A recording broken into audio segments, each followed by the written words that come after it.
ये दुनिया की सबसे मशहूर और खतरनाक असॉल्ट राइफल है। इसे मिखेल कलाशनिकोव ने 1947 में सोवियत यूनियन यानी यूएसएसआर में बनाया था। नाम में एके का मतलब है ऑटोमैट कलाशनिकोवा और 47 इसके डिजाइन का साल है। वजन लगभग 4.3 केजी मैगजीन के साथ। सिंपल डिजाइन, इसे चलाना और मेंटेन करना बहुत आसान है। धूल, कीचड़, पानी, बर्फ किसी भी माहौल में चल जाती है। सस्ती और आसानी से उपलब्ध, दुनिया के कई देशों और आतंकवादी संगठनों तक पहुंच चुकी है।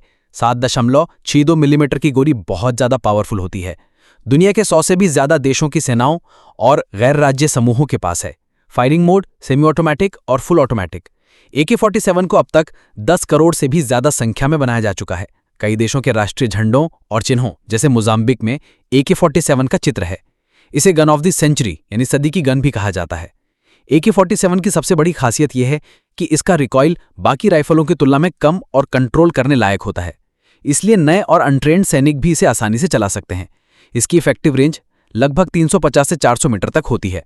हालांकि गोली 1500 मीटर तक जा सकती है, लेकिन सही निशाना करीब 400 मीटर तक ही माना जाता है। ये लगभग 600 राउंड प्रति मिनट राउंड्स पर मिनट की दर से गोलियां चला सकती है, यानी हर सेकंड 10 गोलियां तक निकल सकती हैं। सामान्यतः 30 राउंड की मैगजीन आती है, लेकिन 40 राउंड और 75 राउंड की ड्रम मैगजीन भी बनाई गई हैं। AK-47 के बाद इसके कई मॉडर्न वर्जन बनाए गए, जैसे AKM, AK-74, AK-103, AK-203। Bharat रूस के साथ मिलकर AK-203 का प्रोडक्शन कर रहा है। कहा जाता है कि AK-47 को सालों तक बिना सफाई के भी छोड़ दिया जाए तो भी ये चल जाती है।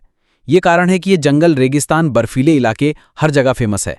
ये सिर्फ एक हथियार नहीं, बल्कि दुनिया में गुरिल्ला युद्ध और क्रांति का प्रतीक बन गई है। कई देशों की लड़ाइयों और आतंकवाद में इसकी सबसे बड़ी भूमिका रही है। दूसरे हथियारों के मुकाबले AK-47 बहुत सस्ती है। कुछ देशों में ये ब्लैक मार्केट में सिर्फ कुछ $100 में मिल जाती है। AK-47 ना सिर्फ हथियार है, बल्कि फिल्मों, वीडियो गेम्स, गानों और झंडों में भी जगह बना चुकी है। इसे एक तरह से ताकत और विद्रोह का प्रतीक माना जाता है। AK-47 सिर्फ एक असॉल्ट राइफल नहीं, बल्कि इतिहास, राजनीति, युद्ध और संस्कृति का हिस्सा बन चुकी है।